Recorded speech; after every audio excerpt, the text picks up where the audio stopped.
Subhanallah walhamdulillah. Alhamdulillah hari ini kami dari DPD BKPMI Kota Banda Aceh bersama dengan BNI dan ACT membagikan sembako yang dibagikan dari BKPMI donatur dari Bank Indonesia. Semoga bermanfaat untuk warga masyarakat yang terdampak dari pandemi COVID-19. Bagi teman-teman yang ingin berdonasi boleh lagi nanti melalui DPD BKPMI Kota Banda Aceh. Kami buka luas untuk berdonasi bersama kami, akan kami salurkan kepada guru-guru ngaji yang terdampak dengan COVID-19. Terima kasih. Kawan, mari tingkatkan rasa kesyukuran, itu semua dari Sang Pencipta. Kawan, mari tingkatkan rasa kesyukuran. Subhanallah walhamdulillah wa la ilaha illallah. Allahu Akbar. Subhanallah walhamdulillah wa la ilaha illallah. Allahu Akbar. Saat dirimu terlena wahai kawan, ingatlah Allah, kembali kepadanya. Tiada siapa pun melainkan Dia, kawan yang dapat mengampuni kita semua. Tiada siapa pun melainkan Dia, kawan yang dapat mengampuni kita semua.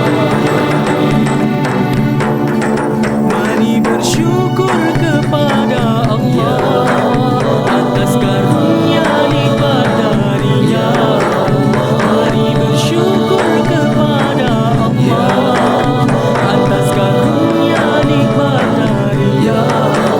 Kerjakan perintah, jauhi larangannya, selamat dunia akhirat.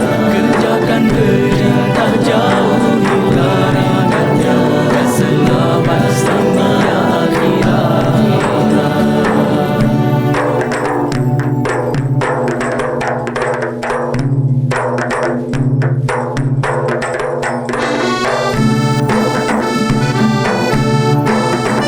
Assalamualaikum warahmatullahi wabarakatuh.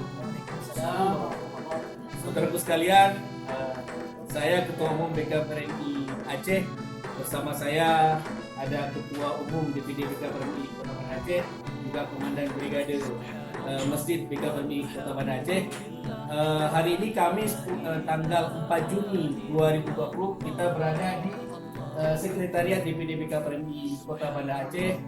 Alhamdulillah, barusan saya mendampingi Ketua Umum BKPMI Banda Aceh beserta teman-teman pengurus BKPMI dalam rangka menerima bantuan dari para donatur yang diberikan oleh Wali Kota Banda Aceh, yang insya Allah akan kita salurkan kepada guru ngaji yang ada di Kota Banda Aceh. Dan sampai hari ini merupakan pada tahap ketiga bantuan yang kita terima.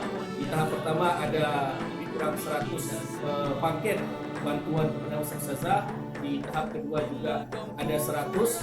Di tahap ketiga ada berjumlah 350. Alhamdulillah, ini semua digerakkan oleh teman-teman pengurus BKPMI Kota Banda Aceh. Dan saya berharap semangat yang telah digerakkan oleh teman-teman BKPMI Banda Aceh ini bisa sampai dan juga bisa digerakkan oleh teman-teman pengurus BKPMI luar kabupaten lainnya. Demikian, salam kuat kepada kita semua. Mari terus kita berbuat umat bersama BKPMI Aceh. Assalamualaikum warahmatullahi wabarakatuh. Waalaikumsalam. Allah